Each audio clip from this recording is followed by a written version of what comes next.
I'm Nam Kim. I am a professor at the University of Wisconsin-Madison. I am an archaeologist and anthropologist by trade, and I am a Korean Vietnamese American. And it's wonderful to be on this podcast to be talking with the both of you. Good morning, Kenneth. Good morning, Nam. Hi, all. My name is Tuan Lee. I'm a Vietnamese Korean living in Los Angeles. I'm the CEO and founder of Vervet, a sparkling craft cocktail company that's venture-backed. And my background includes my father is from Busan and my mother is from Dalat. And I was born in Saigon and came to America when I was 3 years old. Welcome to The Vietnamese. I'm your host, Kenneth Nguyen. Being part of a culture of nearly 100 million Vietnamese people in the world today comes with a lot of pain, proud history, and privilege. Join me as I highlight and explore the Vietnamese experience from all over.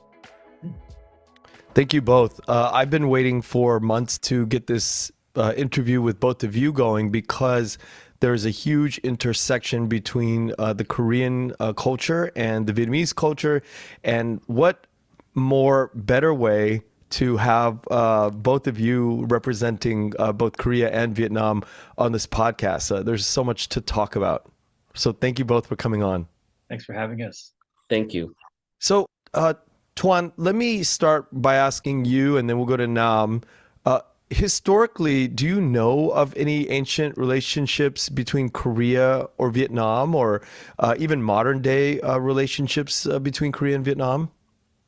Ancient, less so. Of course, I think all of us, our mother country is China. So I'm sure we all share our roots back to there. Them are fighting modern, words. Yeah, I think in modern times, our relationship is very interesting. It was, from what I know, and I'm sure Nam can add more information to this.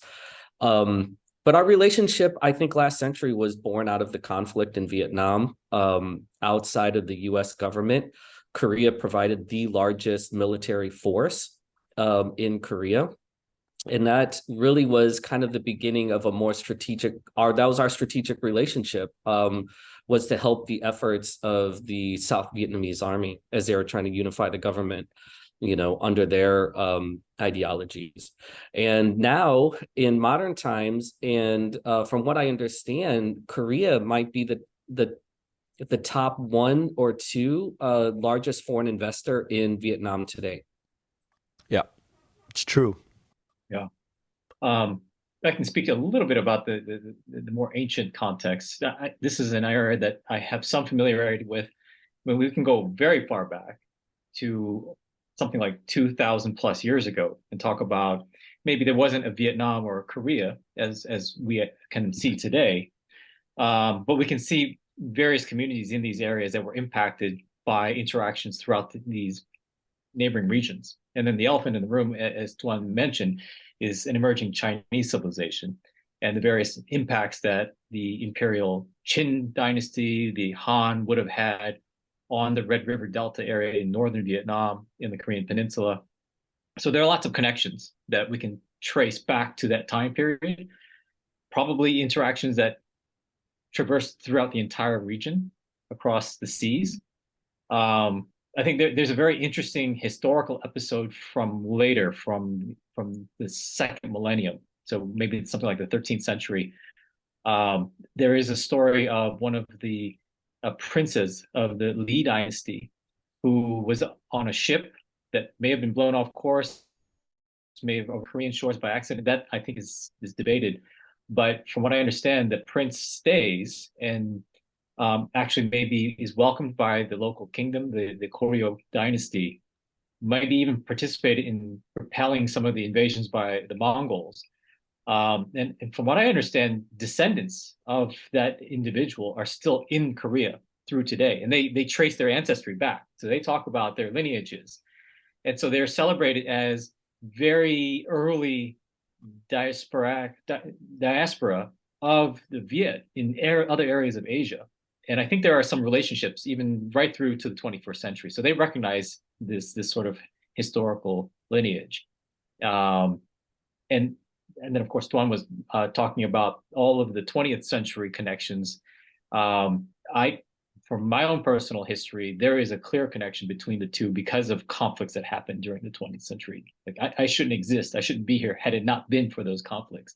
But there is this kind of parallel in terms of civil war and post-war, post-colonial contexts that both of these cultures and countries share. That's fascinating to consider. No, it's very fascinating. Now, you said 1300s was the prince, and how did you spell his name? L-E or L-E-E or I think it's L-Y. L-Y.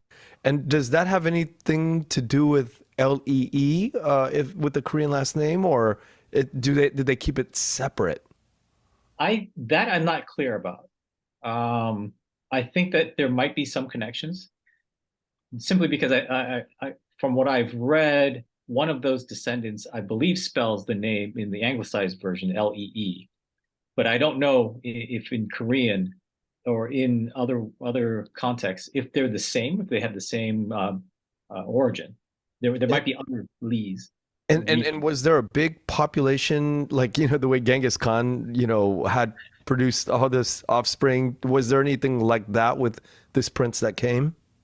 I don't know for sure. I don't think it'd be on the scale of what I've heard about Genghis Khan, but I think the number that I saw was something like in the hundreds or like 1,000 in terms of total descendants that might still be in Korea today.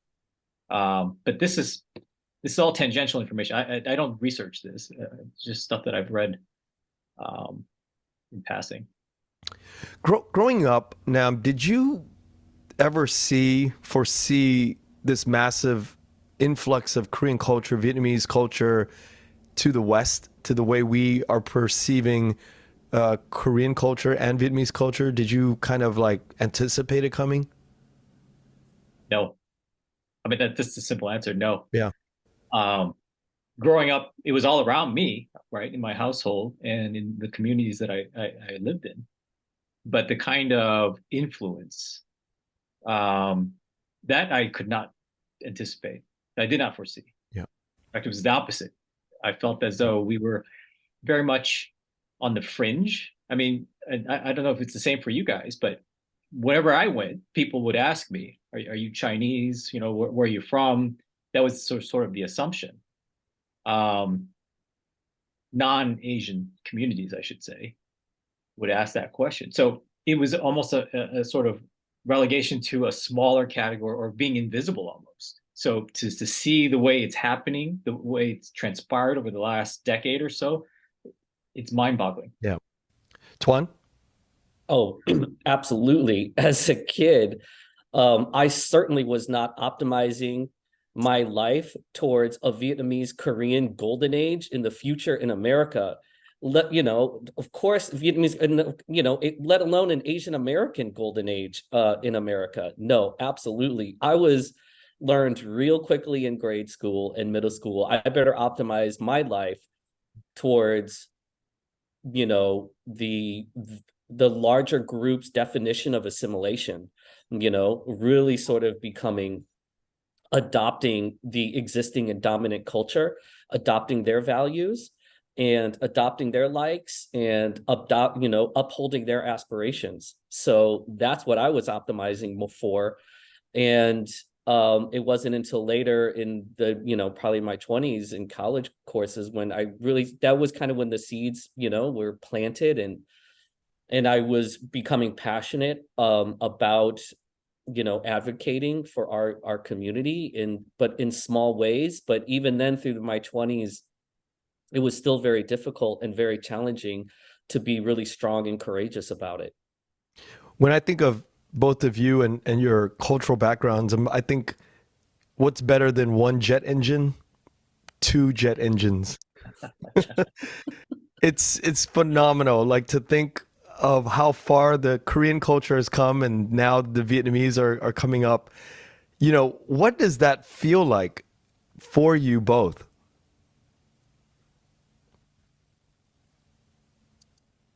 Nam? It's sure. By the way, I love that analogy, the two jet engines. I'm gonna remember that, and I'm gonna use that. It's sort of a mixed bag. in a way, it's been very complicated.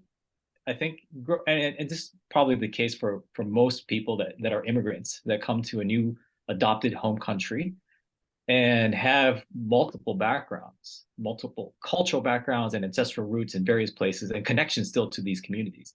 But to have this sort of tripartite kind of cultural background, right? Learning to be American at the same time as one's family. So as the same time as my parents were learning to be American, learning the language, the customs, in some ways trying to preserve elements of the other cultures in our background, in our ancestry, but embracing the new and trying to blend in, to become part of the new fabric. There's a delicate tension there. There's a balance that you have to strike. So there were challenges, but as you point out, now with experience, with age, and with wisdom, you start to see the kinds of opportunities that all of that hardship now present to you. And I've tried to embrace that in ways that get changed, that evolve over time. But a lot of my research now has revolved around this background, has revolved around that kind of ancestry and opportunity. So I'm privileged now to be able to work and do field work in Vietnam. So when we left Vietnam, we had no inkling that we would have any kind of relationship back with the country. But to be able to now work there, it's just been phenomenal. Tuan? Yeah, I love the analogy too. And when I think, within your analogy, and I think about it through that lens, having these two engines, right, is like having two cultural parents, or guides, and they couldn't be more different, that sort of powers this plane. Korean culture, really adopted a sort of methodical and scientific measure 3 times, cut once, and it kind of goes back. We have roots in that to, King Sejong, who really began a scientific method in creating our alphabet, which we can talk about later. And then I have on the other side, the Vietnamese engine, which is sometimes just so instinctual. And they're just in their feelings and in their emotions, and they're like, let's just meow, let's go, and it's let's just do it. And and I'm speaking in generalizations, but overall, what the experience is for me when you sort of combine it is, a sense of pride that I just never really experienced before. I had a friend that joked with me within the last 2 years, being Vietnamese and Korean. I mean, this is what it must feel like to be Italian and French, these sort of two aspirational cultures. But but overall, I'm very proud to represent both. And, it's really is kind of as a goal of mine to do that well.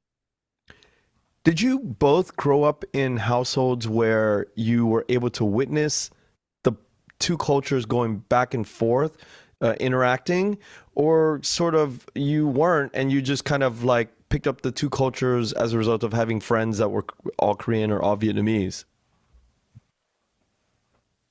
Well, for me, it was a little bit of both. But I grew up speaking Vietnamese with my mother and Korean with my dad. And also they use a kind of hybrid language that today incorporates both languages and English. But the kinds of cultural values and customs came from both sides. But as I got older, I started to run in different circles with Vietnamese Americans, with Korean Americans, and they seldom were the same circle, at least from my experience, but I got a sense from both. And so to answer your question, it was a combination of experiences that gave me glimpses into the world. But I think to Tuan's point earlier, very different experiences. The kinds of experiences, the kinds of attitudes. I remember distinctly as a child meeting some of my father's friends we lived in this heavily Korean American community in Chicago, the north side of Chicago. But meeting some of his friends, they would always have these interesting conversations with me that opened up with, well, how's your Korean coming along? You, by the way, you know that you're Korean, right? You know this, right? So it was a sort of inside joke, but I didn't know if they were actually joking or not. I don't think some of them were joking. And I made my first trip to South Korea back in the 1980s with my father, just the two of us. And I remember meeting my relatives on that side, but same kind of sentiment came from them. It was sort of the opposite with my mother's side. So that experience was a lot more open. And I don't know how much of that has to do with recent history or the context in which people came to the US as immigrants. But that was the kind of experience that I had. For me, growing up, you know, I would say no. I wasn't really able to experience both cultures at the same time and experience kind of a synergy from that. I grew up with my mom. My mom and dad ended up separating. And so I wasn't able to spend a lot of time in the Korean household. But prior to that, I wish I would have, because I asked my mom and dad all the time, well, my dad's no longer with us. But, you know, but they would tell me about their relationship, and because they had three languages and that's how they would communicate. My dad was learning Vietnamese, my mom was learning Korean, and then they had English. And between all of those three language channels is how they built their relationship over the period of, you know, 6.5 years until they separated. So I missed out on that. I was too young, and of course I wasn't born for half of it. But it's interesting, my parents did reconnect when I was in my 20s and began to spend time with one another here in Los Angeles, and it was really fun to see them interact. Wow. My Korean side of the family, they love Vietnamese food, so I think for them that was one of the things they were most excited about, engaging with the Vietnamese side of the family, with my mom, like if she would make some Vietnamese food. So and, you know, to this day, when I am with my Korean family here, oftentimes what they want to do to go out to eat is like, let's go to a Vietnamese restaurant. Wow. Wait, I got to stop. So they get back together, or they just sort of hang out because of you? They're not romantically, you know, back together when they get reacquainted. Well, I think when they became reacquainted, it was probably a little mix of both. There was some nostalgia there. I mean, I think the trauma of the war and everything else that sort of led to their separation, there was just a lot of drivers in there, and that's a whole nother podcast for another time. But I think for them to see each other again, yes, I think, you know, because of me and just being able to share that. And but at the same time, for them to reconnect and after, you know, some time lost, and sort of build upon that and see themselves in as more mature humans. And during this time, I think they had a really wonderful time until my father passed away. And so it was partly romantic and friendship, you know, and, you know, sharing a child together. I think all of that really led to, you know, to their interest in spending time with one another. Nam and I are fighting for the next question. Go ahead, Nam. I'm fascinated. Yeah, I am too. So can I ask a question? Yeah, of course. Yes, of course. So I'm very curious how your folks met and when and what circumstances. My father, you know, was one of the there was a group of Korean businessmen who went to Vietnam, and there to support the interests of the government, to provide commodities like everything from socks to bread, you know, in support of the war effort there. And while he was there, you know, he met my mom at a restaurant, and he approached her. You know, I have no idea how he hit on her. Like, I have no idea what language. I just asked my mom, like, just last week, like, what did he say to you? And, you know, she was trying to remember. At the time, my mom had left a lot, right? And she went to the big city to look for her opportunities. She was in her early 20s and ready to begin her life there. And while he was there, you know, he met my mom at a restaurant, and he approached her. You know, I have no idea how he hit on her. Like, I have no idea what language. I asked my mom, like, just last week, like, what did he say to you? And, you know, she was trying to remember. At the time, my mom had left a lot, right? And she went to the big city to look for her opportunities and ready to begin her life there. and she was working at a bank at the time. So that's how they began their relationship. Their romance began during the war. It was and they had got together and married and started a family. And Nam, I connected with what you had said. I'm very lucky to be here. How we were able to escape Vietnam is because of the Korean embassy. And they had an asset, a ship, and we were on the very last ship out of Vietnam. Wow. So, I don't want to take up the No. Nam, there's no host here. This is a group conversation. You fire away. This is the reason why we're here. It's for you and Tuan to ask questions. I'm a fly on the wall right now. I just want to hear. My ears are just sort of like it's enjoying itself. So you guys go do your thing. I appreciate that, because when you were talking, Tuan, so many questions are swimming through my head at the moment, because from what you've described, I have similar stories from my folks about when they met and how they met and the experiences that they had. But the one thing you just said I find fascinating, because when you left through the Korean embassy, was that in April of 75? It was. Okay. So my suspicion is we had just missed that boat, my parents and I. Wow.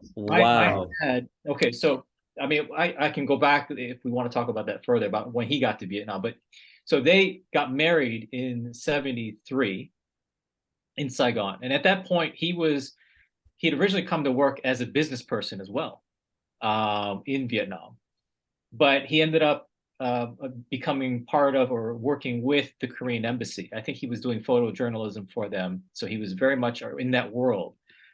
And so I was born in 74. In April of 75, the writing was starting to be on the wall. And I think he was trying to figure out if we were going to go with that evacuation of the Korean embassy. The problem was my mother wasn't ready to go. She was the youngest in her family and didn't know what was happening with everybody else, all her siblings, her parents, etc. She didn't know if she wanted to leave. And it took them, my grandparents, convincing her, you've got a baby, you have a chance to get out of here, go. But by the time they decided to do that, the embassy had already evacuated. Wow. We have such a similar story tied to the same timeline under a lot of pressure. So interestingly enough, my mom and dad, at first, the Korean embassy was sending out messages as much as they could update. Back in that day, there was no digital communications then, updating on the war, but the message of the day is time to evacuate, and there's a limited number of ships leaving. So if you're not on these, you're going to remain here, and whatever happens, happens. And so there was pressure. At that time, there was so much confusion. There was an opportunity to leave on another ship with my parents and I. The Korean government, you have children here, so you're prioritized to have a spot. Yeah. And there was one thought being floated that this was temporary, and so my dad was going to leave and then come back to Vietnam. It's like, let's just let this dust settle. We don't know what's happening with the American forces and actually what they're doing, but we understand that it's going to be temporary and I'll come back. Yeah. And within his Korean community, they began talking like, hey, there's something's off here. I think this is pretty serious, And so my dad came back and sat my mom down. It's like, I think we have to leave immediately, because I don't think this is temporary. And this is there's only one more boat. And this is it. And so we have to go. And that was in the morning. My mom describes it as like she had just like 2 hours to like grab everything and make plans and just leave immediately. And my sister at the time was actually not in Saigon, and she was in Dalat, and there was no time to travel to Dalat, or for her to like how does she get here? It's a couple hours away travel then. And we have to leave now because the boat is leaving. So it was that was a very wild day. Yeah, yeah. I cannot imagine what it was like for them, the decision-making process, how desperate things were. We, from what I understand, we went to the Korean embassy and there was a note on the gates saying, "We're gone. You've missed it," right? But it said to go to, and I think it might have listed a couple of other possibilities. We tried to go to other places and got turned away. But the one place we did get into was the USA compound. That's where we ended up. So we went there. My dad was able to flash his press credentials, and got us through the gate. So we got inside. But to an earlier point you were saying, there was this really interesting scene inside where a lot of folks thought that it was temporary. Not only temporary, but they were just hanging out. They were by the pool. They were raiding the kitchen. I think they were getting drunk, and they were saying, the Americans are right out there on the shore.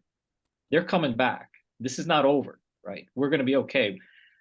And they were convinced that nobody had to panic or leave. But I think there was a local security guard or soldier who saw my parents with me and called my parents over and said, "Why don't you go downstairs to the basement?" They didn't explain why, but they said just go down to the basement. So we went down, and there was a tunnel that led to another part of the compound. And once we got there was a line of people in the stairwell going up to the top. And they knew that helicopters were going to be coming in and ferrying people off the rooftop away. And that's ultimately how we got out. And I think this was Operation Frequent Wind, is that what the U.S. government and I think it was the Marines were running. But we eventually then got out by helicopter, leaving Saigon. Yeah, wow, it just reinforces how precarious and how risky the situation was, and completely out of our hands. Luck and intervention by strangers, how this really all happened. And as I continue to get older, I just think about all of those moments, and it easily could have gone a different direction. Had my mom and dad, and particularly my father, who was really driving the decision, decided to believe one thought that was going around, one theory, that this was temporary and there's nothing to worry about, they're right over there, our lives would be completely different. Yeah. And instead he made a choice, that was, to be safe. And that's the decision. And it was at the very last minute, he decided to do that, and it would have gone the other way. No.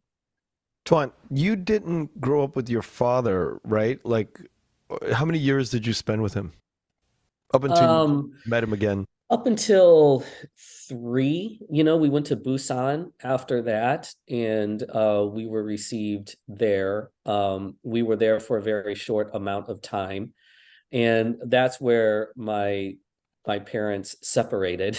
The circumstances, and I'll tell you, I can share it, but essentially what was discovered is, and this is on my dad, on the ship on the way to Busan, they were married, and you got to understand, they were together for 6 years at this point. And my dad had gone to Vietnam thinking this where he was going to live, and especially after meeting my mom and starting a family. But he made some personal choices that he had to live with the consequences. And one of the news that he shared with my mom was, I need to tell you something. I'm still married in Korea. I have a wife and children from that marriage. I'm sorry I didn't tell you before, but I better tell you now, because we're going to be in Korea, in a few weeks. So that really, the dominoes began to fall in my mom's head, and she was beginning to process this. And we were in Busan and met my father's, second wife and that family. And my mom's like, oh boy, this is not going to go well. And so she she made a painful decision to end the marriage. And well, not even really end the marriage. I don't think it was really spoken in that terms, but it was like, hey, this isn't going to work, you know. Instead, I'm going to go to America. You know, I can't believe she made that decision on her own. She was in her middle 20s and she knew no one. And she knew that was a better option for her and me, and against this one, as she put the two choices on the scales. And after that, you know, my father came to America. They stayed in touch, through letters kind of over the years. My mother had remarried when she got to the United States. She needed support, you know, she was figuring out how to survive. And so a kind of a new life began, and we just kind of had this in like my engagement with my father was basically through just letters. And then after college, you know, then there was a more intentional choice, like, hey, let's reunite, you know, everyone, and you know, at that point. Yeah, so I guess I asked that because once you get reunited and they, you know, they hang out with each other and you get to see the dynamic, did it make sense to you? Like, what were you thinking at that time? Did their marriage make sense to me? No, just the sort of the cultural pairing. Like, did any of that make sense? Like sometimes you see people and you're like, oh, that makes a lot of sense why they're together. You know, they come from very different places. And I'm wondering, you haven't been around your father for all those years. You haven't witnessed sort of his cultural side. And, you know, once you see these grown-ups together and this is like half of your DNA, did it make sense or did it not make any sense at all when the Oh, Korean so and many things Vietnamese? clicked. I Oh, it mean, did. How so? yeah, there is sort of like these cultural similarities between, you know, my father and I, like similar behaviors. And so that sort of clicked. I think seeing their relationship together was really wonderful. It was, you know, they're adults. We see our, you know, but they were so playful with one another, Really? you Wow. know. My dad would ask her, hey, remember that song? Can you sing that song that we used to listen to? And you know, my parents really enjoyed you know, going out to eat like all of us Asians. I mean, that was one thing that they really did a lot. So they were really able to do that, you know, have Vietnamese food. And so yeah, many, many things clicked. And a lot of unanswered questions, you know, that was everything that I was, you know, dealing with and developing as a person. You know, all of that, there was, you know, our lives, you know, everyone here was born in trauma, and processing all of that and reconnecting with my father, asking questions, having conversations. Yeah, a lot of dots were connected, you know, and that really informed who I was, my identity, um, a lot of forgiveness and understanding, challenges. And um to this day, like I'm just so amazed at both of them, how they were able to not only just survive but figure out a way to thrive and take care of me. And I know you grew up with your parents side by side. You know, what were the cultural sort of similarities and the differences that you experienced in your family? You know, that's interesting. I think I didn't think about it so much from a cultural perspective as a child. I just thought I saw two people. They clicked in terms of personality, both with a nice sense of humor, both having survived very traumatic childhoods. And my suspicion is that part of that was what drew them together, right? So maybe when they met, maybe they couldn't speak each other's languages very well, or maybe even at all. Tuan, I sympathize with you. I asked my parents this question too. How did you communicate when you first met? It's still kind of a mystery to me. But what I think is they had very similar backgrounds, and it kind of reflects the similar histories of struggle, of resistance, of being kind of the underdog, right? If we think about what happens in the Korean Peninsula and in Vietnam with the Japanese, with the French, with the end of World War II, with the civil wars, everything. I think they were drawn to each other. both families had to run when they were kids. Both were separated and then reacquainted with people, with places. Both had to leave things behind. And then after they met each other, they had to go through that again, right? The two of them together. So they experienced the same kinds of things. So there was a bond that formed with them that I think very few couples can share. And this permeated through, my childhood. I heard of all these stories. I credit those stories and that kind of background with what I do now. I mean, I don't think it's an accident that I made certain decisions throughout my life. Maybe I didn't see it at the time, but looking back on it now, I know exactly why I got interested in the kind of things that I do now.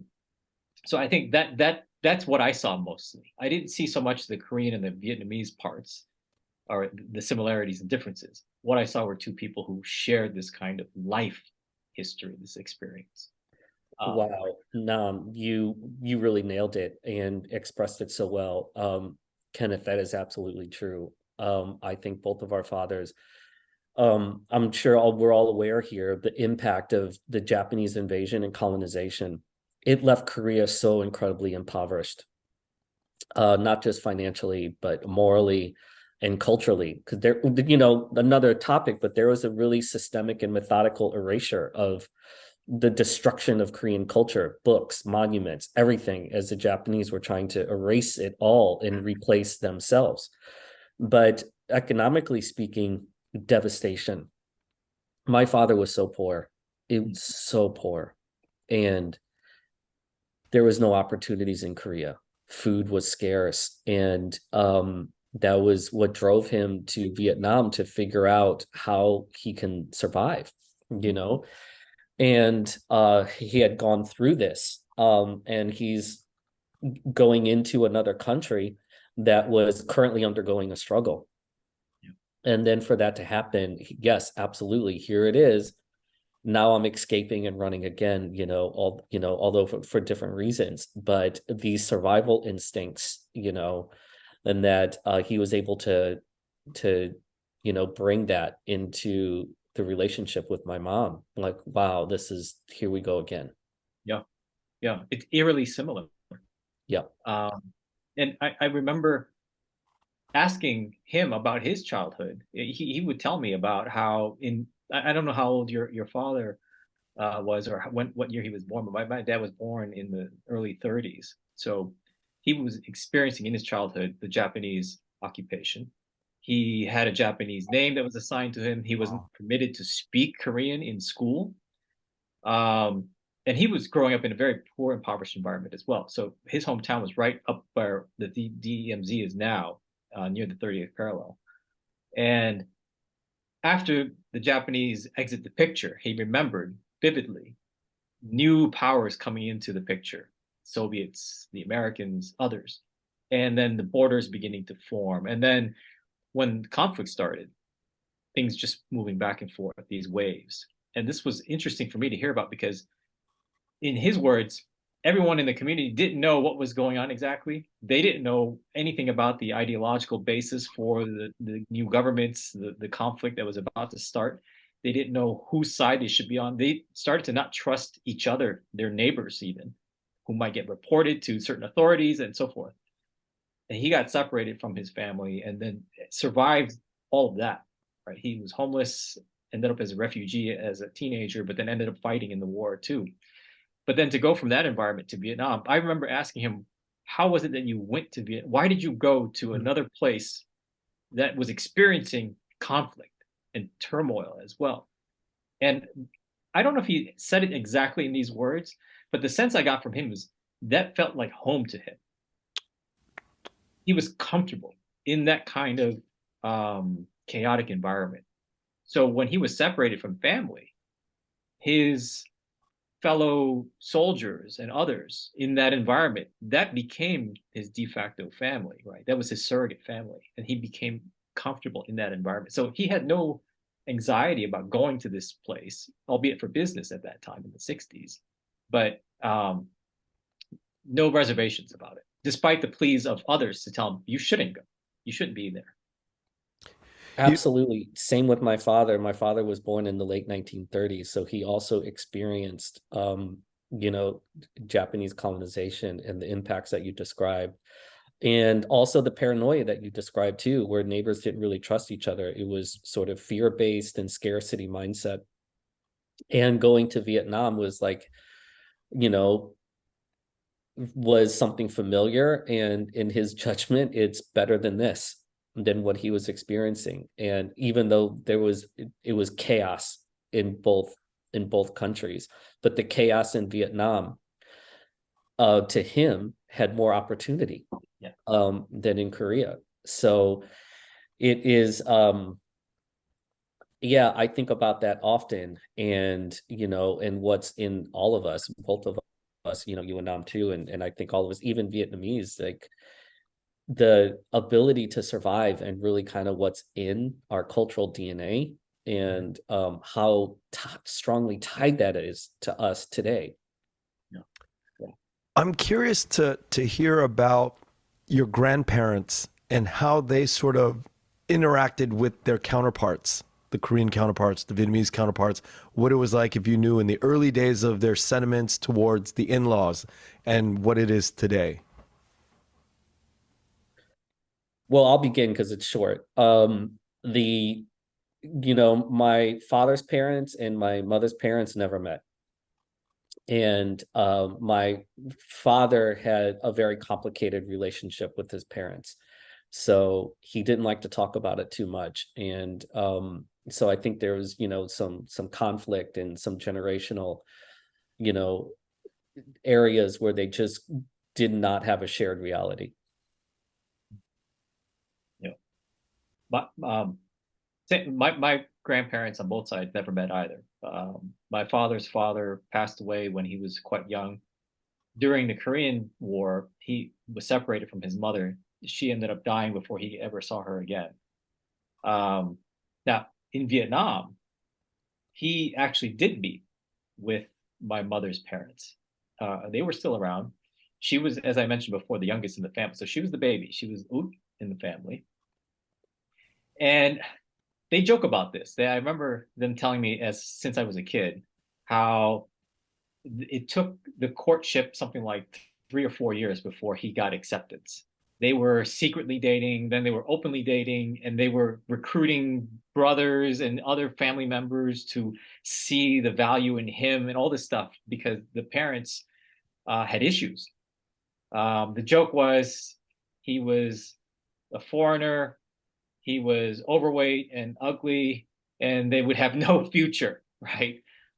Because of all of those reasons. But he started to grow on them. And I think what they realized was that he was very serious about providing for her. And there was a promise that he made. There was one conversation he had with his future father-in-law before they got the blessing. And what he promised him was any opportunities our children will have will be more than whatever we've had. They will be just as educated. They'll be just as provided for and privileged. And I'm going to guarantee that. That was the promise he made, and I think that won over my grandfather. And then he convinced the grandmother to come along at that point. But that was something that my father openly talks about. He experienced prejudice, not just from the family, the prospective family, but also from local Vietnamese. I don't know, Tuan, if that is the same applies in your dad's case, but he experienced prejudice locally in Saigon. And they would often go outside of the city to meet with one another, not just to avoid being seen by family, but by locals, because they experienced looks, they experienced words, because of his status as a foreigner. So that relationship was very much frowned upon locally, and that it extended even beyond that, even during their experiences in refugee camps. And I can talk about that later on, but I'm curious if your dad experienced similar things. Yeah, absolutely. As a foreign group, you know, Koreans don't enjoy the status they have today in modern Vietnam. You know, at that time, yeah, it was you know, absolutely similar. You know, so my mom and dad, they just really socialized within the Korean community that had also had Vietnamese partners, and that was their social group. You know, my dad had met my mom's parents too as well, and I, you know, from what I get a sense is that um my mom was the last of 7 children, and I think that time they were really exhausted, and they were like, okay, she found someone that really loves her and is really dedicated and committed to taking care of her. And so I think during that time, given everything that was going on, they were of the mind like, okay, this is good. This is the best, you know, that we could hope for, you know, is that she found someone, she's married, and you know, we don't have to worry about our youngest daughter because we're dealing with so much. Yeah. Yeah. You know, I feel like such a simpleton going into this next question, but this is really why I'm here. This next question. It's as simple as it sounds, and as juvenile as the question is, I really am curious to hear both of your perspectives on the strengths and the weaknesses of both cultures. I know that's going to put you guys in a tough spot or hot water. Such a tough spot. But I got to go for it, man. I built the whole podcast around this question, and I am dying to know. And actually, we're almost an hour in, believe it or not. Wow. But, you know, this is the first question that I should have asked so we could get it out of the way. But here we are. I really am dying to know from your perspectives the weaknesses and the strengths of each one. Long, awkward pause. You go first, Nam. It's like, let's light up the comment section. Let's go. Maybe we can go back and forth. I'll take a crack at it. You know, that's a very, very difficult question, especially for me as an anthropologist who deals with culture and studies of different cultures, past and present, and even future, right?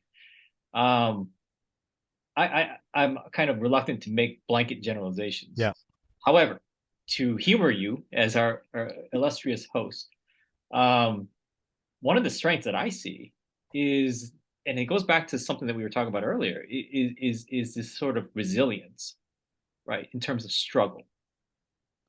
I think the Korean culture prides itself in this. I think the Vietnamese culture prides itself in this.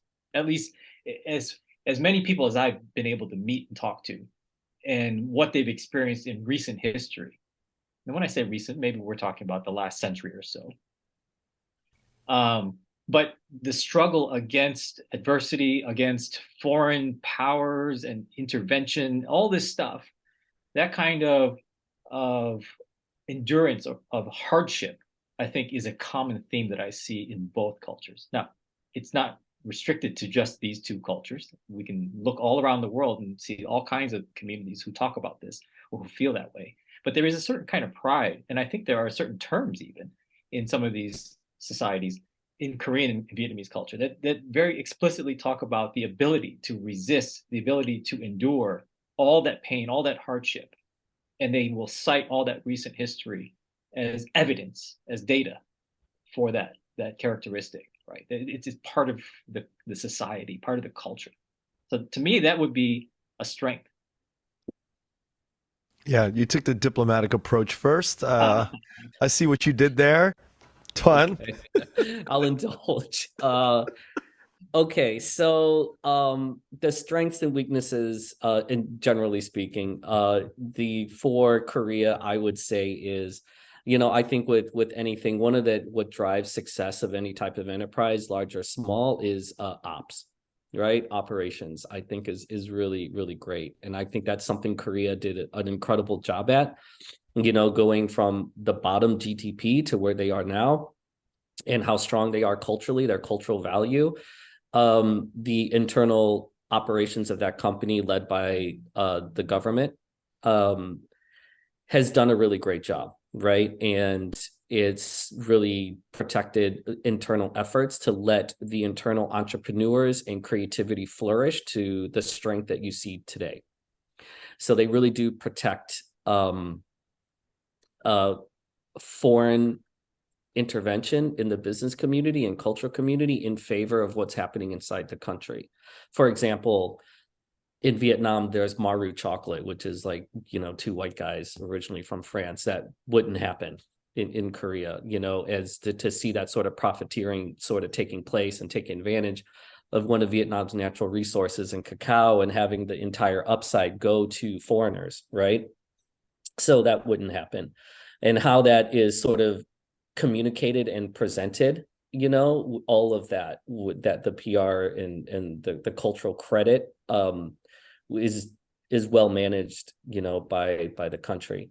I think one weakness of Korean culture is while I do appreciate the solidarity of this country, which has driven their success. On one hand, I think they're just at risk of, the negative effects of nationalism when you become too monocultural. And so there's issues of sort of discrimination there, and that they are going through right now. So that's a weakness. And I think when it comes to Vietnam, again, the resilience, what Nam said, is definitely a strength.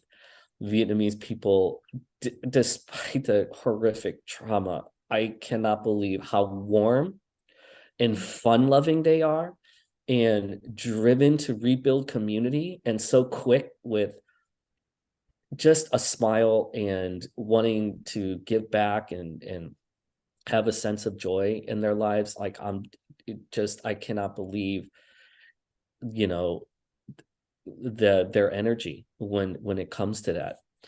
And I think one of the things when I think about Vietnam where it could really sort of improve is, I think, Kenneth, you and I were talking, it's not like, if you're going to chop wood, spend 3 hours sharpening your axe and then spend that last hour chopping the wood, right? It's sort of the opposite. Who cares? Let's just do it. Let's just go chop. And, I think that's an issue. I think the infrastructure and the operations of Vietnam is just sort of all over the place. I feel like they're more concerned with like vanity metrics, which has no impact on the outcome. Let's go censor a YouTube because he said something mean about us, about the government. Who cares? And when there's time is better spent and resources are better spent, I think strengthen up the internal structures and infrastructure. And I think at the time, like, we're just so fragmented. I think Vietnamese within the country, from north, central, south, down to the Mekong Delta, and the entire Vietnamese diaspora, don't have a shared history. They all have, it is completely, they don't really sort of share a what is Vietnamese history, and share an identity of what it means to be Vietnamese and part of the diaspora. And that is just really hard, I think, when you're trying to create momentum and to drive towards a V wave, which is the goal. That's a great point. Not only do we have to contend with North, Central, and South, but now we have to contend with diaspora in America, diaspora in Paris, diaspora in Australia. It's all very different.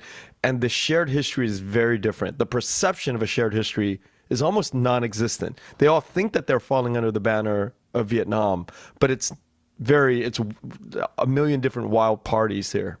Yeah, it's highly diluted. Highly diluted. And that's probably, Absolutely. I never thought about that in that terms. And that's why it's so hard to get this locomotive to move the body of the whole train, because it's just, all over the place. I mean, it's not just diluted, it's contested.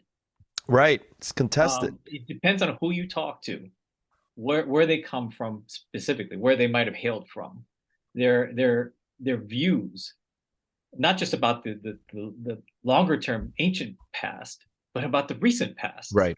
Because you've got folks who would say, well, there's a different Vietnam that I came from. The Vietnam I came from doesn't exist anymore. I mean, to put it into blunt terms, I don't have a birth certificate. I don't have any documentation that I existed as an infant, because the country that I was born in doesn't exist anymore.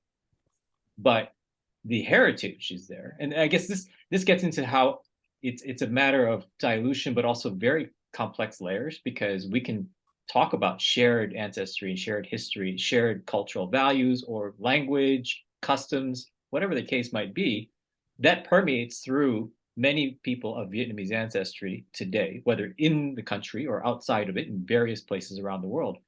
But then, depending on local histories or circumstances, that dilution happens. Some of it happened the moment you left, or the moment your families or ancestors or grandparents might have left the country.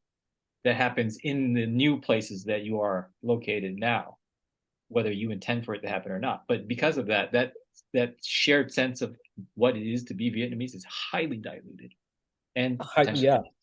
Yeah. Highly diluted and completely different. And I think that's a huge difference, because after the unification in taking place in South Korea, what happened is, leveraging internal structures like the public education and textbooks to make sure that all Koreans are on the same page of the facts of history, and then providing other services to rebuild, documentations of your birth, everything, so we sort of we lack that, I think, in Vietnam. And you talk to people and everything is just all over the place. So many assumptions, not enough facts, how we discuss our relationship with our colonizers, right? And that's a really difficult thing. How, and just even getting to the point, like, wait a minute, where Vietnamese can maybe self-reflect, wait a minute, what did I internalize, right? How much of the sort of the colonizer PR did I internalize, right? And propaganda, that was something that Koreans did, because, that was very real there. There was a very similar experience, but I think there was a lot of effort to sort of decolonize that.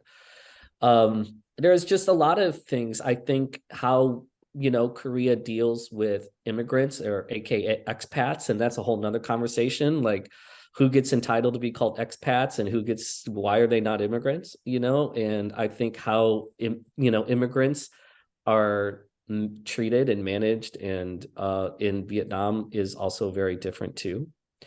So it is, I think about Vietnam, and on one hand, it is like, it's just this mosaic of different tribes scattered and they kind of each have their own recipe of history, and it's like, and their identity. Well, this is so vital to the development of Vietnam as the conversation goes, where we're constantly chasing this shiny bullet that Korea has done, which is this. There is an ownership, an ownable export coming out of Korea on many fronts, whether it's the K-pop, K-drama, the cars. There's these ownable exports, and I talked about that with other branding strategists, and I have a 3-4 man branding strategy podcast coming up soon to talk about it. So I'm glad that we're covering it here. What do you think would be or can be Vietnam's ownable export in the same vein as K-pop and K-dramas and cars that are coming out of Korea? Well, so much. Vietnam is rich in natural resources, and so there's so much that we can own. Coffee, obviously, we know, finally we see the rise of Viet American entrepreneurs, right? And there's one. Chocolate, I mean, there's so much, most importantly, the fragrance industry, right? So our colonizers, where did they get all of their extracts for all these fragrances and built billion-dollar industries upon, right? So we could own that. We don't have that, do we? Is there any big product fragrances coming out of Vietnam? No, I have an idea where, like, after I'm doing thing. what I do now, if I decide to do another startup venture, is almost just take the exact same French fragrance, not change the formula, but just rebrand it and just keep the exact same ingredients inside, because so much of it comes from botanicals extracted from Vietnam that grows there. But I think we can certainly own that. There's so many industries that I think we can scale in. successfully, because there's just so many natural resources that can drive this sort of innovation, and these channels already exist. I think culturally speaking, with storytelling and entertainment, I'm less, educated there, but how to support that is, what I can say is in Korea, the government was really strategic in supporting that, because they knew that was very important, because that drives cultural value, PR, and it all is an ecosystem that feeds one another.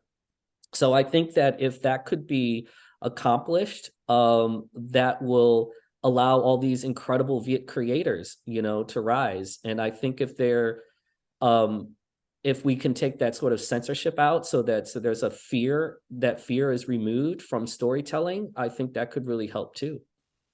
Yeah, I would agree. My areas of research don't permit me to speak to this as much as I'd like to, but I think that the aspect of history, of intangible cultural history. So when we talk about stories, when we talk about the nature of Vietnamese identity, that I think can be a valuable source of export, right? And whether it's coming from the country or it's coming from those outside of the country who might have ties to that identity. Ken, the reason you and I met was because of a mutual colleague, and I'm thinking about his work, right? Phung Nguyen and his recent book, The Bronze Drum. That kind of storytelling, those events are familiar to Vietnamese folks, to the diaspora, but they're not familiar for a lot of people outside of that in the English-speaking world. And yet, I'm amazed to see that novel, the historical novel, now coming out and doing so well, telling this very important story about that one historical episode of the Chum sisters and their rebellion against the Han. It resonates, right? There are tales that resonate, that that are analogous to the kinds of stories that we hear about in other countries and their histories. To me, it's interesting that happens at the same time that we see an uprising in what would be the United Kingdom, of Boudica against another imperial power, the Romans. That happens in the same century, on opposite sides of the globe. But there are these kinds of histories that might be fodder for people to get inspired, to want. It might drive tourism and interest in Vietnamese culture, and people coming to places in the country to visit, not just to go and hang out on the beach, but to actually experience deeper parts of the cultural history. That to me is another draw that I think can be in some ways commodified. And we have examples elsewhere within Southeast Asia of just that kind of thing happening. Everybody's heard of Angkor Wat, and we know that millions of people go and visit Cambodia because of that famous archaeological site. There are places in Vietnam that are just as old, if not older, that have these rich tapestries of history and cultural heritage. And perhaps that can be part of what Vietnam starts to put on the table for the world to see. This all starts with the conversation for vision. And this is happening in Vietnam right now, led by former ambassador of Vietnam to the EU. She's spearheading this sort of conversation, this dialogue. She's creating a summit, I think for 2024, on the mission of rebranding modern Vietnam. And this includes people in the diaspora as well.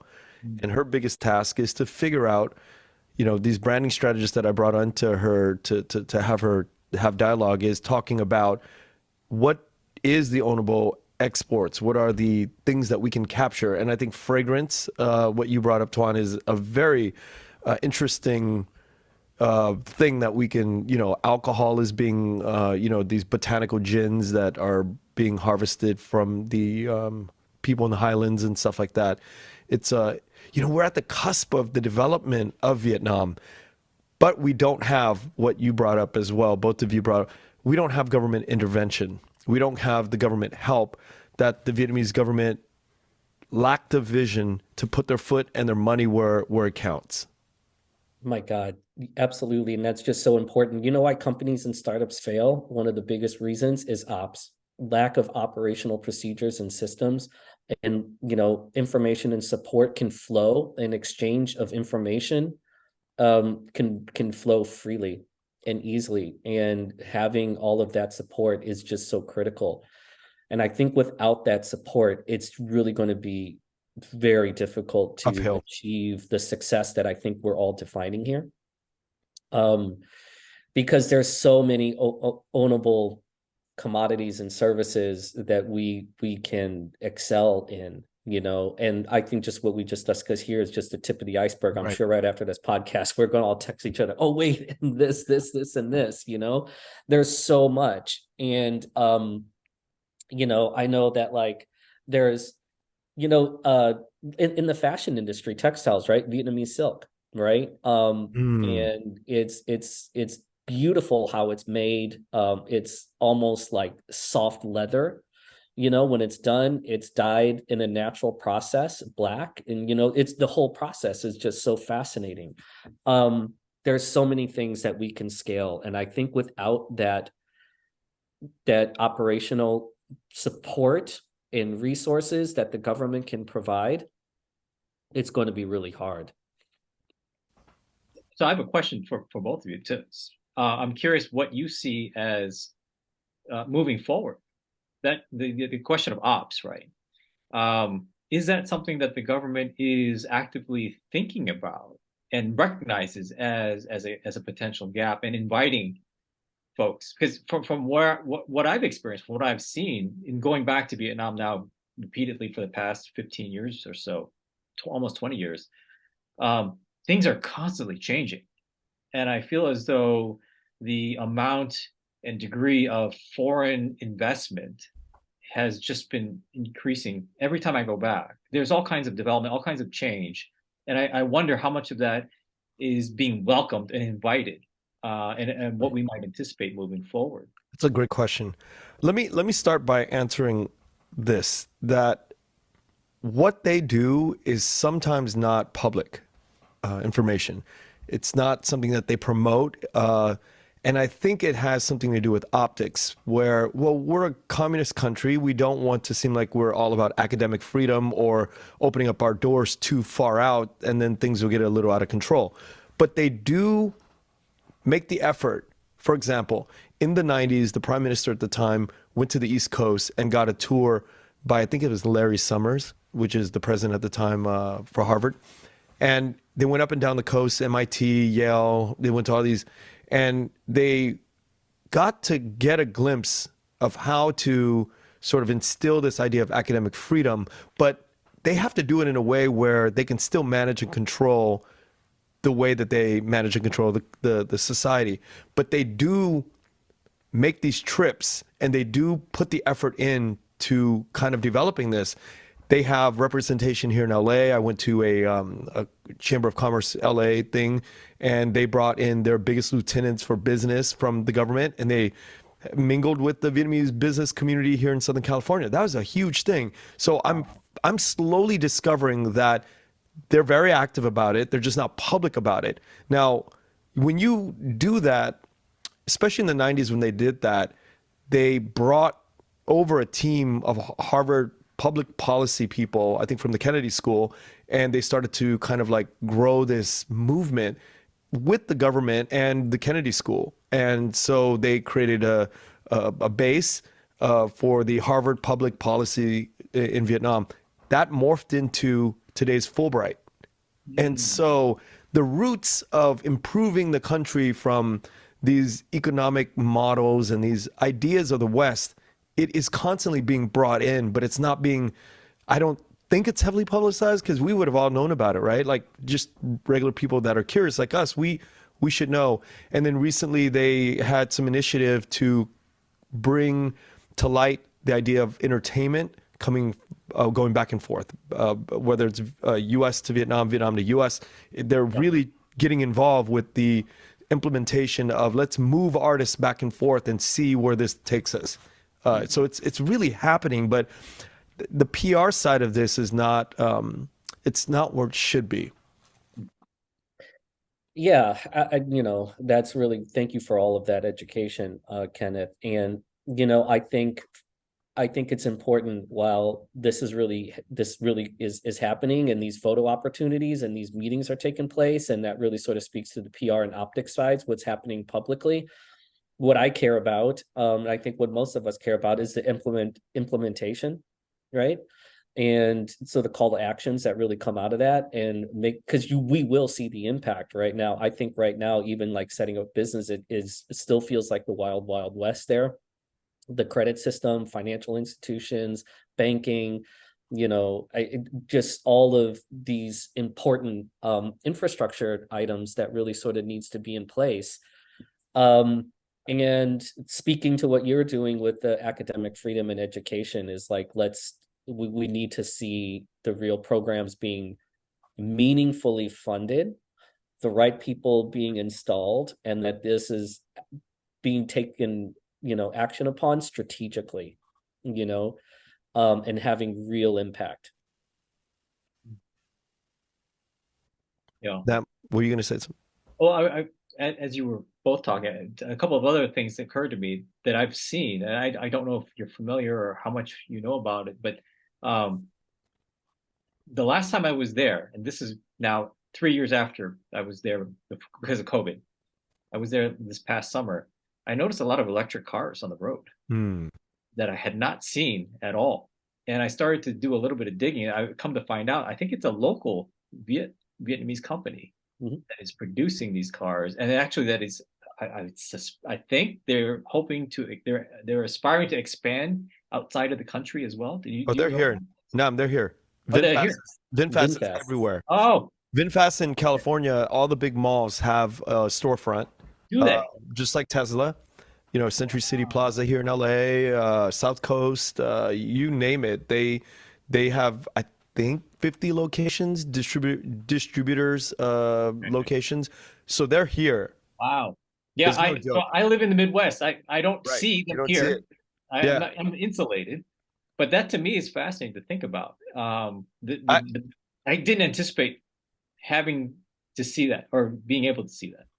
I went to the LA car show in November here in LA, and they had this massive island. These islands cost a lot of money. That island that they had was not anything smaller than like a Toyota, or they have big pockets to really back it. They come from this group called the Vin Group, which is a bunch of real estate developing outfit in Vietnam, and it's ran by, it's like the Korean, is it called chaebols? Chaebols. So it's becoming like that in Vietnam, where groups of family members that are running these big conglomerates that produce cars and real estate and all these wonderful things. Right. So lots of changes happening afoot. Yeah, there are. The other thing that occurred to me was just that we hadn't mentioned was food, right? That was my next question. Popularity. I mean, Tuan, you mentioned how your family members from Korea would always want to go have Vietnamese food. I'm thinking about how that has become part of the sort of American culinary consciousness more and more in recent years. Absolutely. I think my friends know, because, I talk about it all the time, but I feel like Vietnam should be a culinary destination like Italy is, right? There's so much to learn. And I am, of course, so concerned that this will disappear into history. But you can go there, and like right now, if you go to Italy, you can learn these techniques, right, of cooking, and it's amazing what you can learn there. And people really love it, and it really drives tourism, appreciation of the culture, and cultural value goes up. I mean, you'll see it on menu prices, right? I mean, Italian dough making food items are this price, and Vietnamese are this price, but they're still labor intensive, involves a lot of skill. But being able to go there, and how fun would it be, like, for the Vietnamese podcast to arrange an incredible tour group and education group where we can come and we can learn how to make rice paper, how they do it, how they dry it. That's a great idea. It's so beautiful, right? Yeah. There's so many things there that could get lost, and that's just one food item. Right. What Vietnamese fish sauce really is, and how that is really learned, and learning what that N means is the nitrogen amount. The higher the nitrogen amount, 40 N up to 60 N, quality, but how they're able to create that liquid gold. Yeah. There are so many food items there to learn from Northern, Central, and South. But Sapa, I mean, we could just talk forever. The amazing, all the amazing things that we could learn, and it'd be a huge, it's a huge opportunity. So that to me kind of reflects what we were talking about earlier. All the different identities, the different cultural backgrounds, ethnicities of this very rich tapestry of Vietnamese culture and society, whether it's in Vietnam or outside of it, all of that food and the foodways, the practices, the dishes, the recipes, that reflects those various communities, right? So for me, that is also a potential area that could be ripe for exploration. And I love your suggestion, Ken. I think there should be a field trip. Maybe you can take the three of us on this tour. I would. You know what? We should definitely put something together, because there's the gin, Song Khai. Song Khai. I think if we did a tour of Song Khai, there's Sunfish Sauce, Danny Tran and OC, and we could go and form a trip. And then, Nam, I know you have some archaeological sites that we can visit, and this could be a thing where the three of us can go and lead sort of a group of 20 to 30 people and organize maybe a 2-week, 10-day thing in Vietnam, and the three of us can partner up and do. Oh my God, would be absolutely amazing. And to me, the fascinating aspect of that too would be the time depth. As an archaeologist, I would be interested to see the roots, how you trace back those identities and those foodways. So I've always been curious. When do we start seeing pho? When do we start seeing various kinds of dishes in different parts of the country? How much of that is local? How much of it is indigenous? How much is influenced by other countries or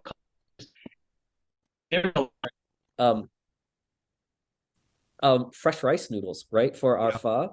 That's an amazing process, right? This could be so cool. And then cookbooks could be built off of this. There's just all of these things that could just be a foundation for growth of ideas and supporting it and getting it out there into the world, and rising our cultural value and just crediting Vietnam, how much is happening there. I think this trip would be incredible. Would be amazing. To have it documented would be wonderful, so we can share it. You know what? When we stop the recording, let's continue this conversation, because now I don't even want to continue on the podcast. This is so. And by the way, you could complement that with a side journey to South Korea and replicate the framework, right? Because I think the same kinds of questions can be asked. Oh my God, absolutely. Oh, or we can bring Vietnamese people to Korea with the two of you, right? Because people in Vietnam, I have family in Vietnam that travel to Korea. One of their favorite destinations is to go to Korea, and to have you two. So let's all just quit our jobs and let's just do travel guides, be tour guides. That'd be so much fun. Or even twice a year, right? I mean, it's work. My God, there's just so much more to talk about too. I love the comparison of Vietnamese fish sauce and soju over the last century. Wow. How, because of scarcity, how both of them had to be sort of commercialized and, using lower quality ingredients, and there's sort of a return, to that. So what's happening, how we used to make soju in Korea before, we're returning to those practices and reconnecting there. We're seeing that in fish sauce. There's so much more. Parallels. I think the military effort, the American intervention, how it just went in different directions. This is such a rewarding and conversation, and it's so rich. We'll do the part two anytime. We'll do the part two, because the military intervention is very interesting to me as well. Because in the 50s, the U.S. was in Korea, but the outcome was very different than Vietnam, U.S. being in Vietnam. And I want to know. Yeah, I want to know why. Yeah. Well, thank you so much, Ken, for organizing this, for conceiving of this podcast. Thank you so much, Ken, and for facilitating this introduction. To Nam, it is such an honor to meet you. Likewise, likewise. Like I said at the beginning, it's like staring into a mirror, and I have so many more questions for you specifically, but we'll save it for Yeah, another I think that the second time we do this, we'll have it, where you two prepare questions for each other, and I think that would be another way to go. Would love to talk about the military interventions, the comparison of that. Talk about more of the food side. There's a lot more that we can really get into. Yeah, absolutely. There's, oh my God, and It's a I think plethora. the strength of Korea, and it's just we got to talk about really what it means, like, with the Korean government, how Korean males serve in the military. Like, why is it that I am almost motivated to serve Yeah. because I never did? I'm so proud, and how that can sort of translate. What can the two countries learn from one another? Yeah, absolutely. I think that's anyway. Thank you so much, Ken. This has been amazing. Thank you, Tuan. Thank you, Nam. Thank you for listening to The Vietnamese with Kenneth Nguyen. The Vietnamese is produced by Brittany Tran. Special thanks to Jane Nguyen, Catherine Nguyen, Tina Pham, Sydney Jamie, and Christo Trin. Please find us on Instagram, Facebook, and TikTok at The Vietnamese Podcast. You can also find us on YouTube, where you can subscribe, like, and comment. Please rate and give us a review wherever you find our podcasts.